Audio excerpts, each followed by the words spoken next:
Director of Spiritual Development and Dean of Students at Yeshivat Maharat, and the editor of the book Torah in a Time of Plague, for which we are privileged to have the writing of David Zvi Kalman featured. A word of introduction. David Zvi Kalman sent me a very short bio, but I'm going to give the expanded version anyway. David Zvi Kalman is scholar in residence and director of new media at the Shalom Hartman Institute of North America, where he was also a member of the inaugural cohort of North American David Hartman Center Fellows. David Zvi leads the Kogod Research Center's team on Judaism and the natural world. David Zvi received his PhD from the University of Pennsylvania. His research touches on Jewish law, the history of technology and ethics, material culture, and Islamic jurisprudence. He is the owner of Printocraft Press, as well as the Art House, KLMNOPS, Kalman Ops. He is with us today to speak about Acts of God, the tricky theology of natural disasters. David Zvi will speak for about 20 to 25 minutes, and then we'll have a chance, hopefully, for some conversation and questions. So please feel free to put them in the chat as they emerge, and we really look forward to some interesting back and forth in due time. David Zvi. Thanks so much, Erin, and thanks for having me today. I had a chance to look through the volume recently, the entirety of it, and I'm really wowed by it. And this is really an incredible contribution, especially coming after a year that we've all had. So I'm really grateful that this volume exists, and I think it's going to be something which is used not just like in the next few months, but people are going to look to us for a long time. The conversation today is about natural disasters, of which I imagine that the pandemic is one, but it's not the only one that I want us to talk about. And I think in any kind of conversation about contemporary Jewish theology, it's important to kind of start out with three caveats or three kind of prefatory comments.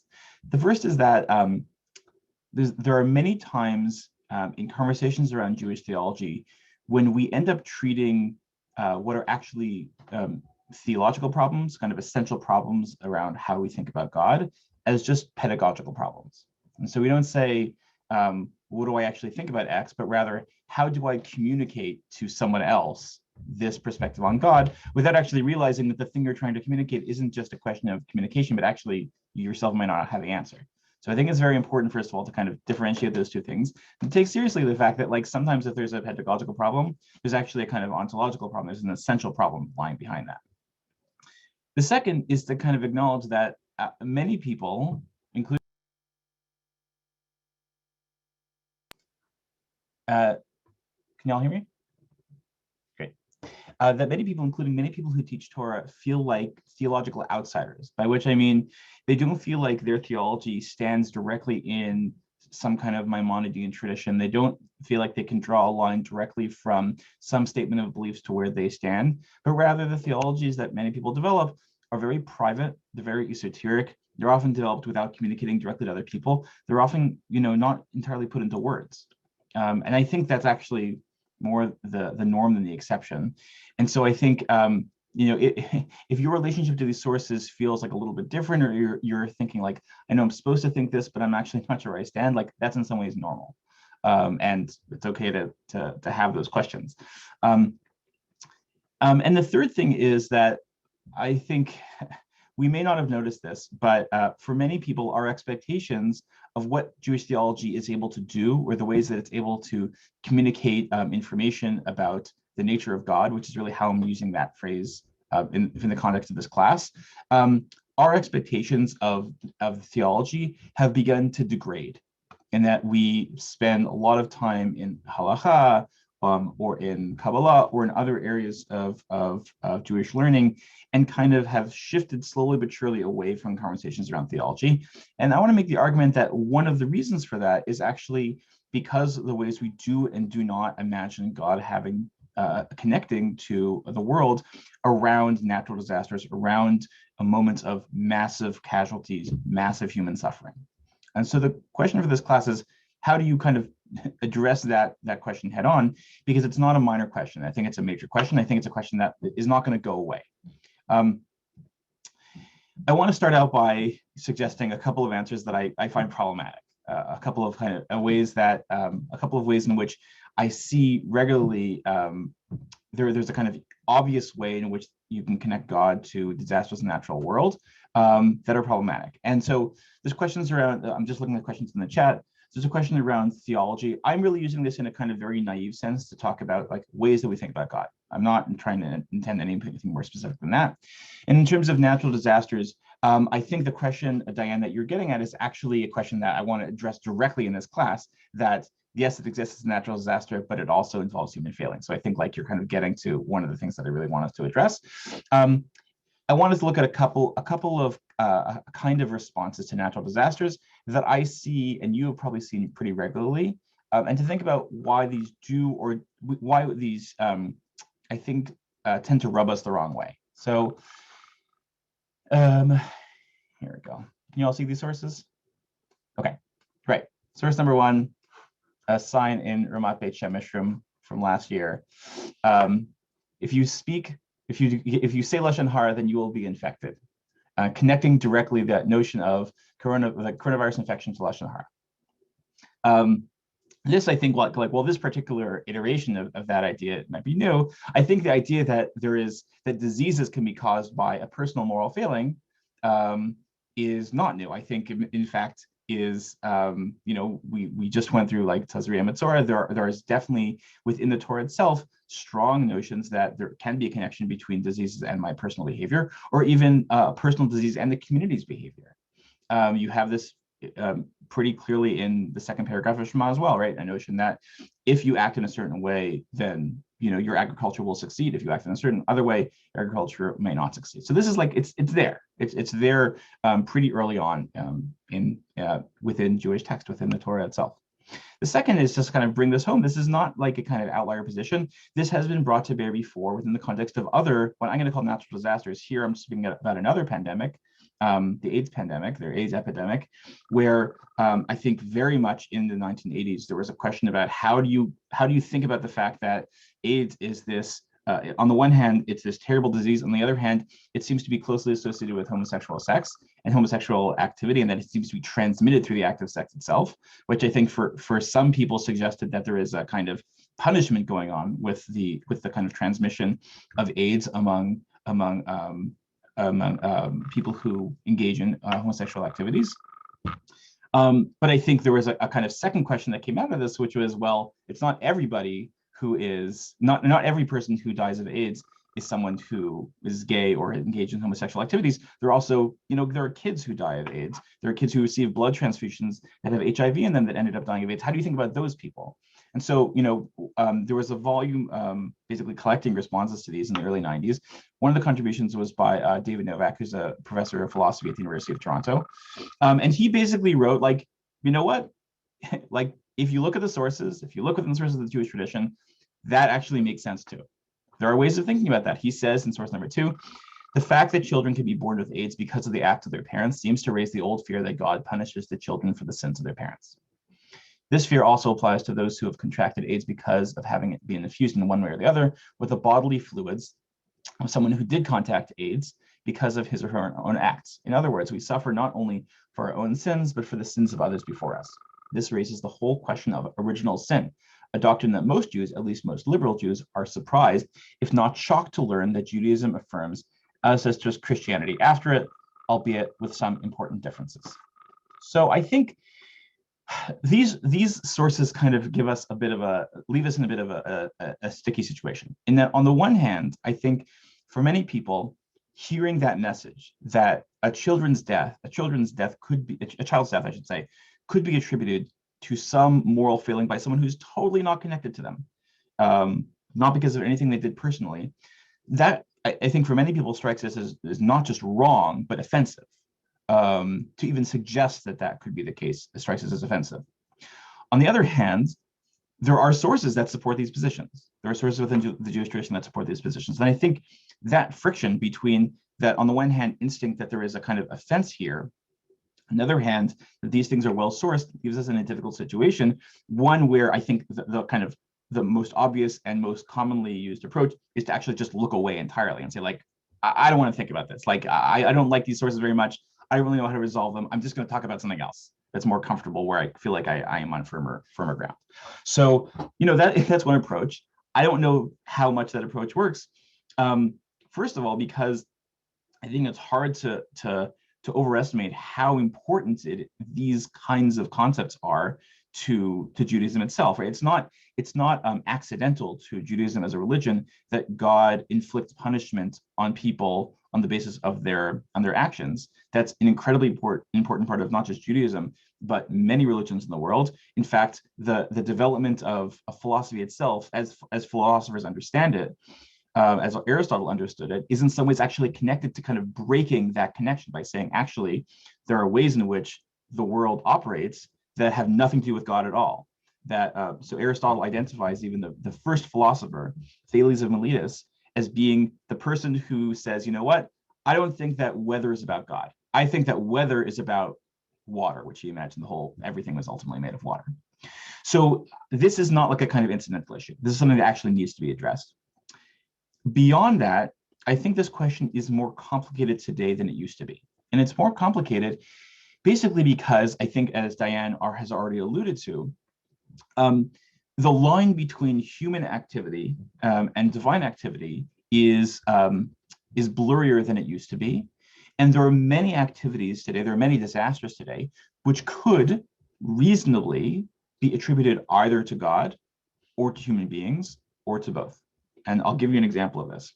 So I think in 2010, there was a massive earthquake in Haiti, which caused huge numbers of deaths, which also caused the destruction of many, many buildings. Often there was destruction because buildings collapsed on people. And in the wake of that, Pat Robertson went out and said, you know why there was destruction in Haiti? Because long ago, Haiti, in its independence, swore a pact with the devil. And so because of that, they deserved it. This is all because of that original failing that their ancestors perpetrated. On the other hand, another way to approach this is to say, it turns out that the building codes in Haiti were terrible, and that contractors were regularly using concrete that was not structurally sound. And basically, it just took one earthquake to level a huge portion of the capital. So both of these claims are in some sense saying that there is a moral failing that leads to destruction, that there are innocent people who die because of somebody else's moral failing. But one of them has that moral failing kind of working through a divine connection, and the other one does not. The other one says basically, if people are irresponsible, that can cause innocent lives to be lost. And so there is this kind of entanglement between these two ideas. I think you see this as well around some very complicated technical systems that are developed in the world today. So if you think about the Chernobyl or 3 Mile Island or other kinds of nuclear disasters, these are kind of very, very complicated disasters that don't have a single cause connected to them, and kind of figuring out where in that system, like there is a kind of, there is something beyond human control that causes these, and other situations where humans actually do have control is hard to figure out, right? The example of levees in New Orleans, I think, is another great example, right? There is humans didn't cause Katrina, but there were a great number of people, both in that moment, the mayor, the governor, and then prior to that, who could have done quite a bit to lessen the loss of human life and lessen human suffering. So what do you do with the fact that we're both trying to kind of solve this thorny theological problem, and at the same time, we're trying to disentangle human and divine responsibility within these natural disasters? I think this disentangling is very hard, and it's very hard for three reasons. The first reason is that in the wake of these disasters, we are often forced to choose between a number of different theologies that feel somewhere between unsatisfying and offensive. So unsatisfying might be to say, God is responsible for these things, but God's reasons are inscrutable. So yes, there is some connection. God is involved in this in some ways, but we cannot possibly hope to know.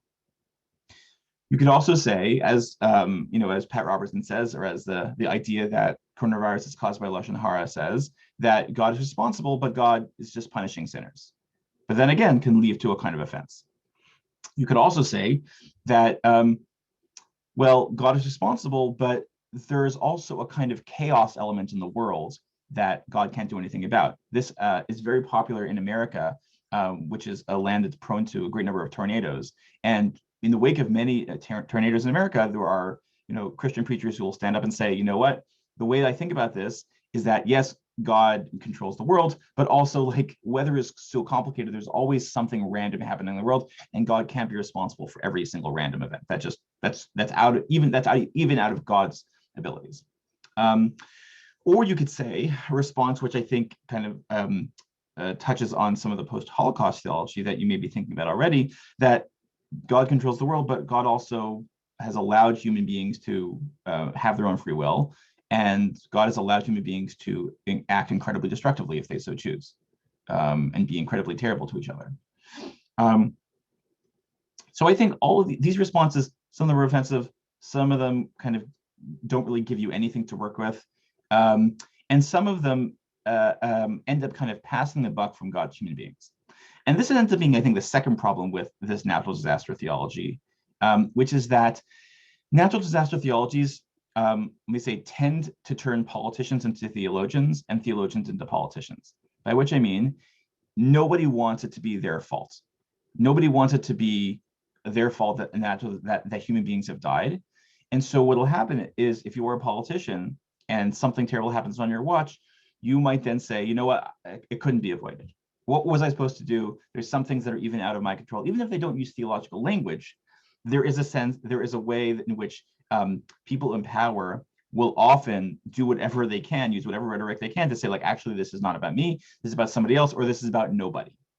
And this shows up even in some legal systems where, like, the phrase "the act of God" has actually nothing to do with God whatsoever, where God is used in that phrase as a kind of legal concept. And it basically, by saying "act of God," you're actually just saying "act of no human being." It has no theological content whatsoever. And it's basically a kind of, it's not even a theology. It's God being used by people who are not interested in theology at all, just because they want to say humans aren't responsible here. And so you certainly don't want your theology being made that way, right? You don't want your theology being made by people who are trying to pass the buck. You also end up with a kind of reverse situation where, in the wake of natural disasters, if someone goes to a theologian and say, like, why did God do this? Where a theologian might go to a kind of response that I talked about a second ago. They say, well, actually, this isn't God's fault.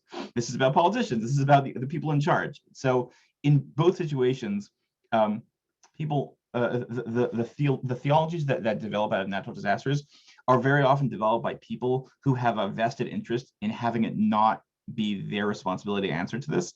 And you can understand that people might be somewhat suspicious of theologies that are developed in those circumstances, because they're not being developed by people who are kind of positively interested in developing a theology. They're interested in kind of in removing themselves from any kind of responsibility. The third issue, and I think this ends up being the most serious practically, is that there are many documented circumstances where responding to a natural disaster by invoking God not only feels offensive, but actually leads to more suffering. And I think a good example of this is, again, to go back to the AIDS crisis, where if you come to AIDS from the perspective that many of the people who die from AIDS actually have it coming to them, actually deserve it in some sense, then your motivation to cure AIDS, or the ways in which you decide to treat AIDS, will end up being quite different from a person who thinks actually nobody deserves to die for this disease. And this showed up in the 1980s in terms of the government's own response to the AIDS crisis. There's many ways in which even before any medical treatments were developed, which the spread of AIDS could have been slowed, the spread of HIV could have been slowed.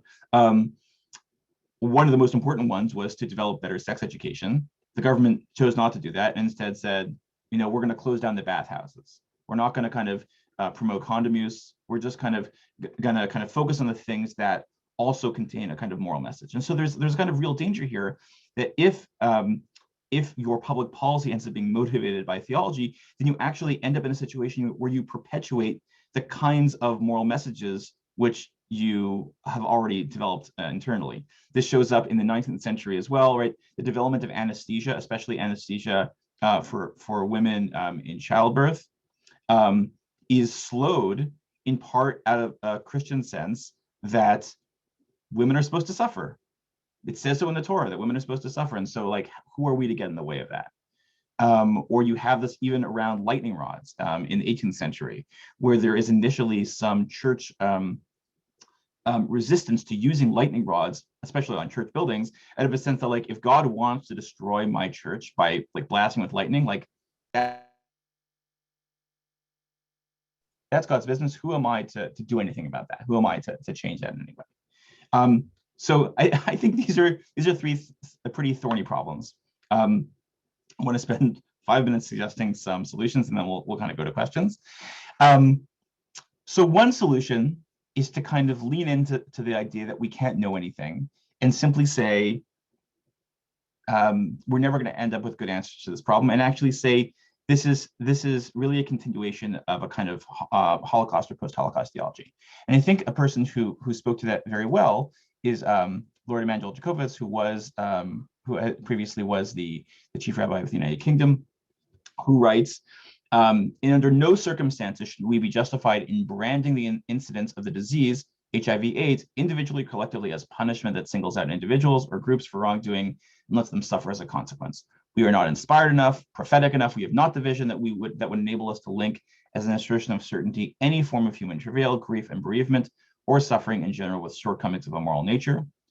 Especially our generation, living as we still do in the immediate aftermath of the Holocaust, where millions of Jews were done to death with the most unspeakable brutality. So one approach is to kind of go with Lord Rabbi Jacobitz and say, we can't say anything about this. We just cannot.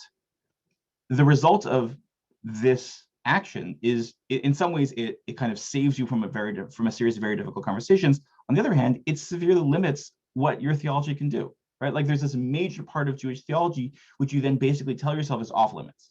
And so it's a choice that you can make. I think it's a choice that many people de facto do make, but it has the effect of radically limiting the role of theology in one's own life and the ways in which one can access any kind of theology in those moments when huge numbers of people are suffering or dead, and you actually want to ask, like, where is God in this picture?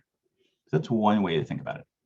A second way to think about it, I think is proposed by a very interesting figure named Azariah De Rossi. Azariah De Rossi is a kind of incredible 16th century scholar of both Jewish sources and also Greek sources. He's one of those people who really tries to blend the two together. He's a polymath. And in 1570, he was in the city of Ferrara in Italy. He was 59 years old, and he experienced an earthquake, which was a really significant moment in his life.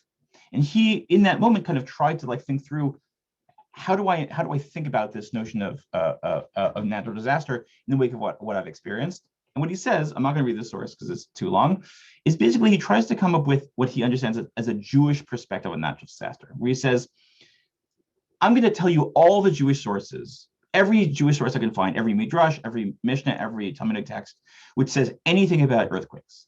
And he finds a bunch of them, and he says, it's pretty clear that Jews think there is a reason for natural disasters that is connected to human beings, to earthquakes that is connected to human beings, but there's a huge amount of disagreement about exactly what that cause is. So there's earthquakes that are attributed to all sorts of things.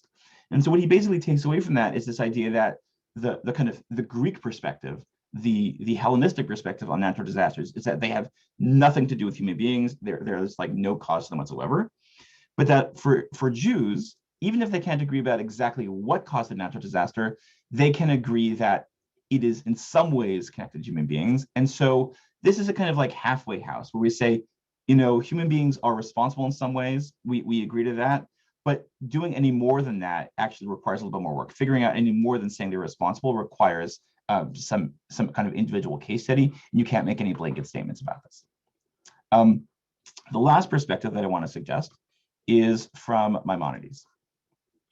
The last statement I want to suggest is from the Bavli and Sota, which puts forward the idea that I think, as I read it, that there's actually a kind of radical transformation happening right now, and that the entanglement that I described previously is not an accident, and it's not something which should be ignored, but actually suggests that there is a domain in which God works in the world, there's a domain in which human beings work in the world, and that the human domain is actually encroaching on the divine domain.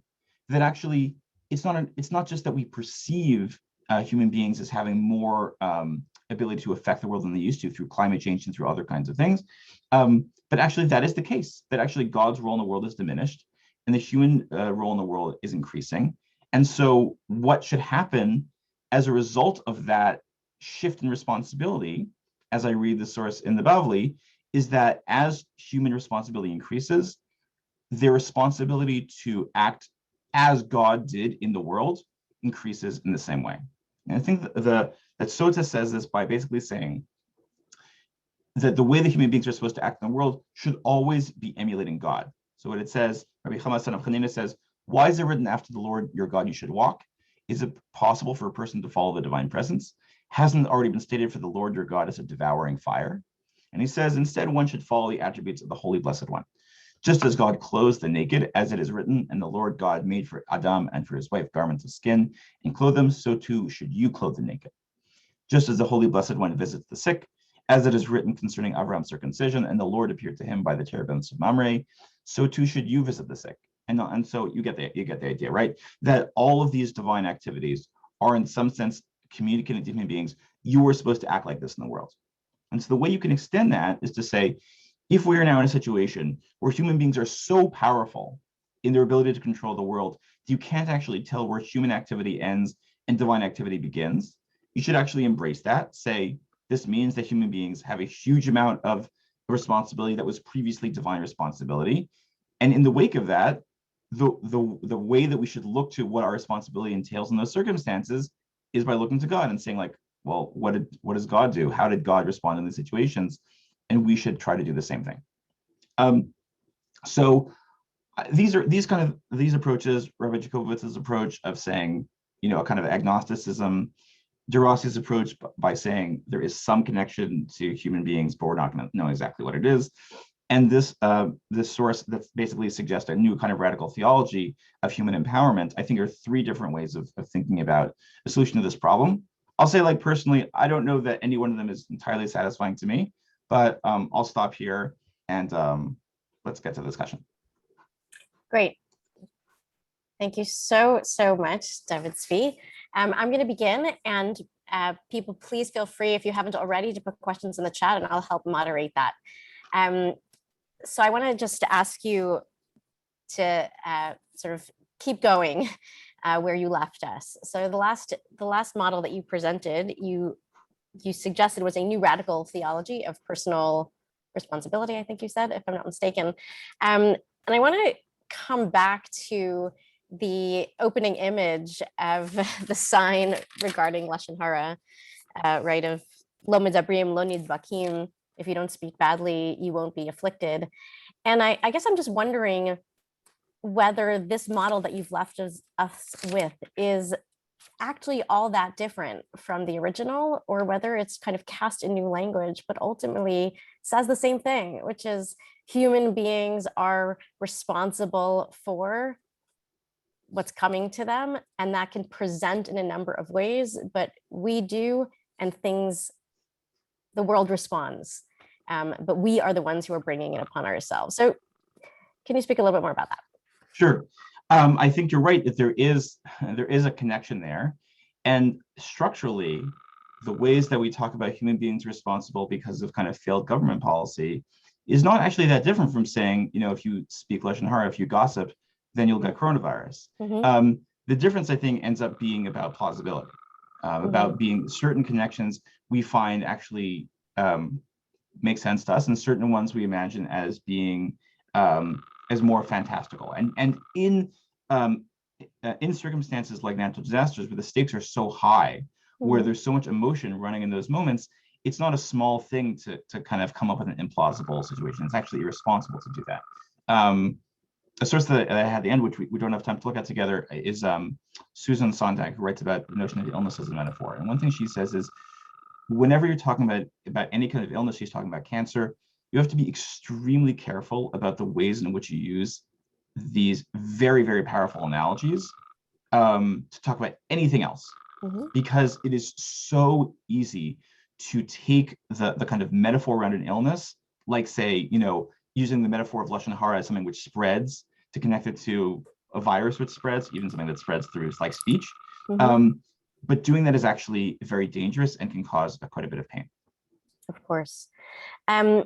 Okay, so also a question that's coming in pertaining also to that last model that was presented was actually kind of textual in nature, which is just, can you say a little bit more about the ways that you're actually reading that sort of foundational text of imitatio Dei, of, you know, if God does this, or we should do this.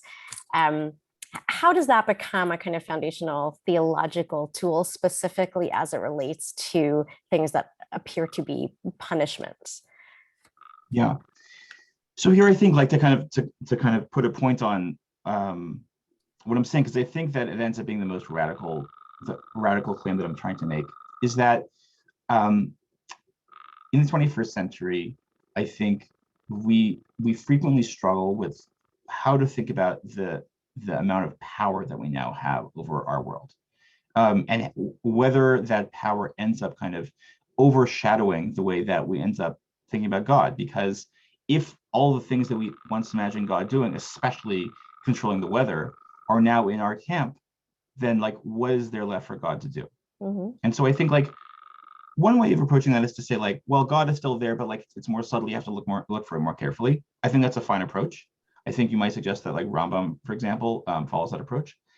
I think another way of thinking about this is actually to not shy away from that claim and actually wholeheartedly embrace it. So, like, yes, like the development of human industry really does mean that we have power over the world that we did not previously have, but that doing that doesn't absolve us of responsibility, but actually increases it. And so I think that ends up being a way that we can both think usefully about our own power, especially our power in the technological sector, and at the same time, maybe kind of alleviate a theological problem that that has cropped up at the same time. Okay, great. A couple of people who are hearing Rabbi Yitz Greenberg in what you're saying. I'm going to circle back actually to some of our students have some questions, and I'm going to actually ask them if they can take themselves off of mute and ask it themselves. Miriam Laurie, go ahead. Thank you so much for this. I'm interested in how this differs when we're talking about individual, natural, in inverted commas, suffering, so illness versus plague. Does the theology change? You're saying the difference between saying, like, why did one specific person contract a disease versus why did a huge number of people contract a disease? Yeah, correct. Yeah. So I think there's two differences. One is that it's natural disasters which are most likely to provoke a communal response, that they demand a communal response in ways that for an individual who contracts a disease, I think it's a little bit easier, maybe not easier is the right word. From a communal perspective, it's a little bit simpler to say, well, we don't actually know the reason for this.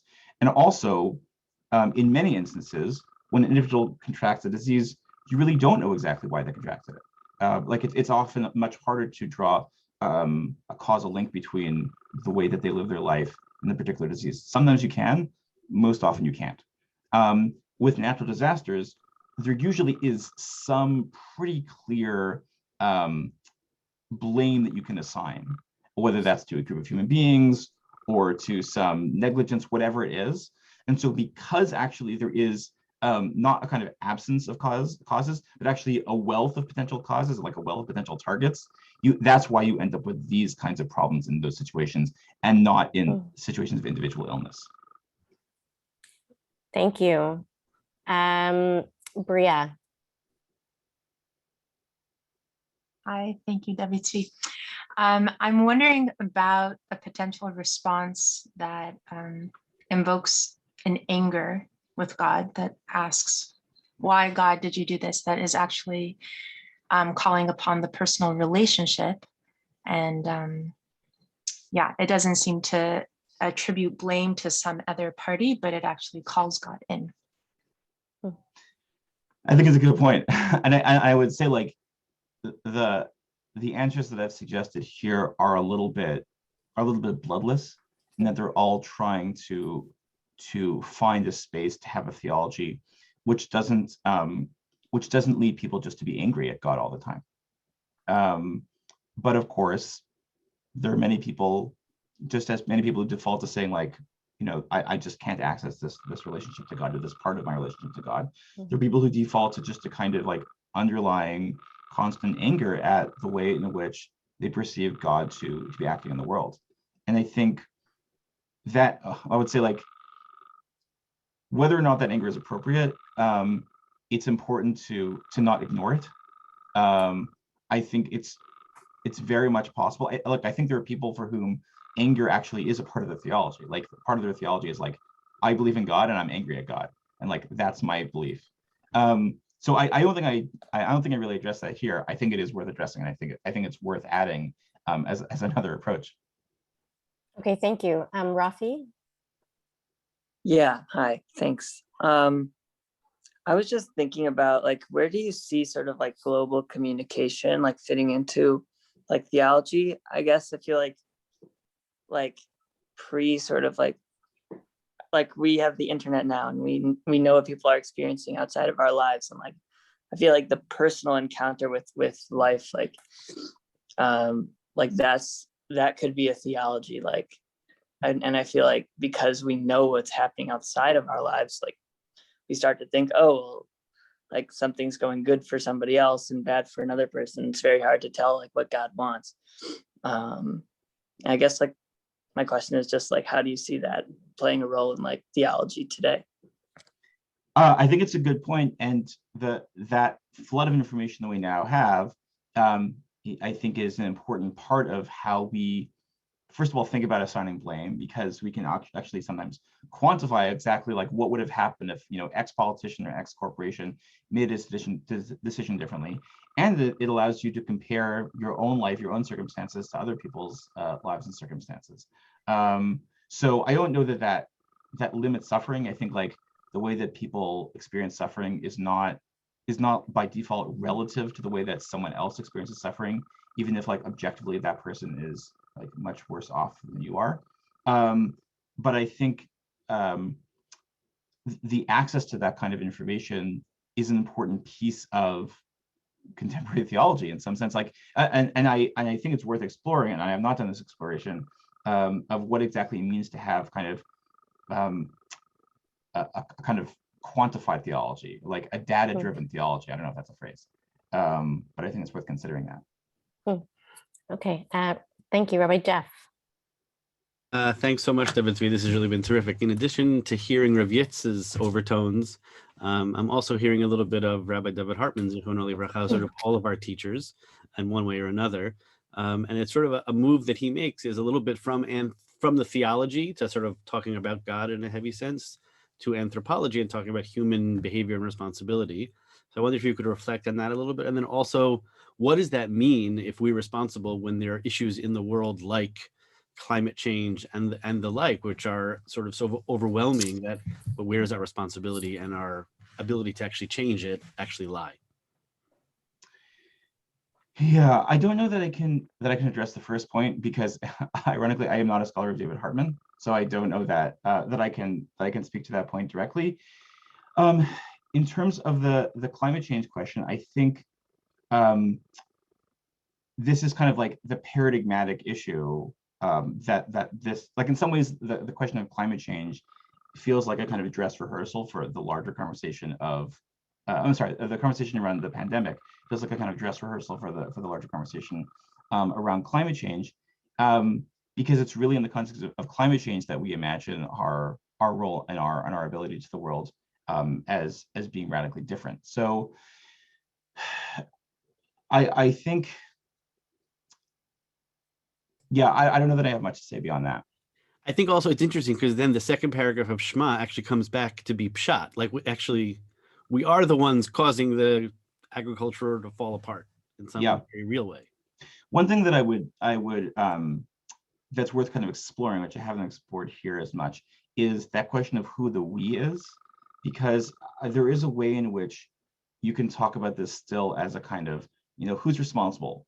God or humans. But it's not really like all humans. Like a person who is, who's living in a low-lying area, who finds that their home or their country is devastated because of natural disaster, because of climate change. Like that person really has, little to do with it directly. There is a kind of subdivision within humans about the people who actually are driving conversations, who are kind of, in some ways, driving the development of weather on the planet, and the vast majority of people who have nothing to do with that. In some ways, actually, I think like a useful image to help think about this is Paro and the plagues. And I particularly like Sforno's approach to the kind of perpetual problem of what does it mean that that God hardened Paro's heart, because like how could he have been punished if his heart was hardened? And Sforno basically says actually what's going on in those situations is it's that God is hardening Paro's heart to the point where he is able to make a rational decision in the face of what are clearly terrifying circumstances.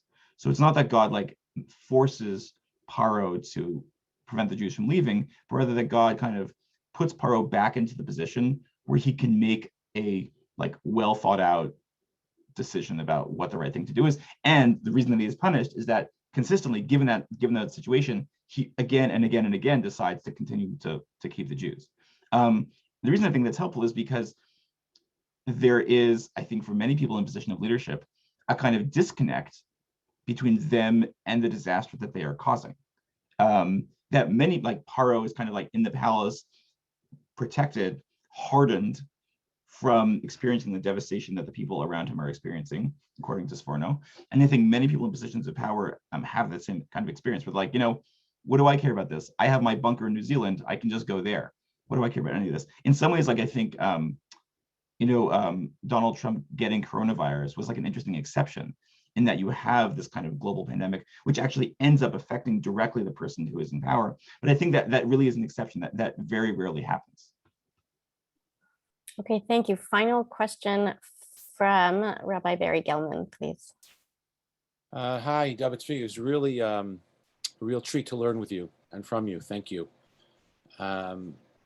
So I was wondering on the Rabbi Jacobowitz approach, where you talk about human empowerment, it doesn't seem to address the why.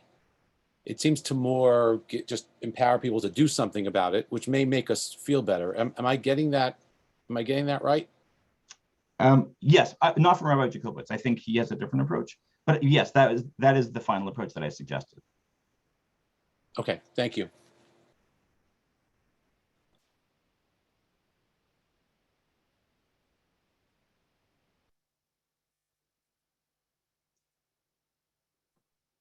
Rabbi Erin, we can't hear you. I'm sorry, Emily Goldberg-Weiner, we have time for your question. Thank you so much. I thought this was extremely powerful. It's easy to think about these big issues about God and the relationship with human responsibility on like, a big theoretical problem that could always be worked on, like climate change. But in the actual moment of a very intimate moment of suffering, especially during the pandemic, like you hear these heart-wrenching stories of chaplains holding the person's loved ones on FaceTime. And while to a person who's just been completely struck with this plague, and I'm trying to understand, and if I could paint a picture of that room, where would God be?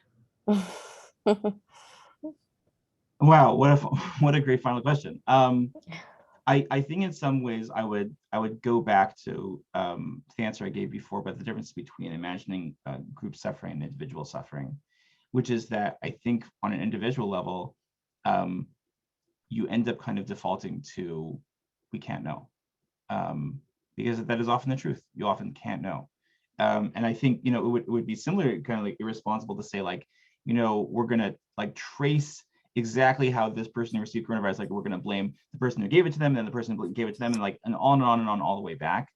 I think similarly that I don't know that ends up being satisfying, and I think in those personal situations, some kind of claim of ignorance is the best one can do, but also recognizing that is not satisfying. Okay, Thank you so much to David Zvi Kalman for this really fantastic and provocative presentation. I want to invite everybody who feels drawn to theological investigation to join us again this afternoon at 3:15. Rabbi Gordon Tucker, who is actually in conversation with David Zvi and myself and some others about these matters, will also be talking slightly differently about theology and the randomness of plague. So please come back for that. And in the meantime, we're going to have a 10-minute break. Feel free to stay on or come back. We'll be hearing from Professor Joshua Teplitsky shortly. Torah in Troubled Times, Experiencing Epidemic in Prague, 1713. So really, thanks so much for getting our morning off to such an intense and provocative start. And I hope to see you all back very soon. Thank you. If you want to put any links in the chat to stuff that you've written, people want to read more. You can also get the book. Thanks.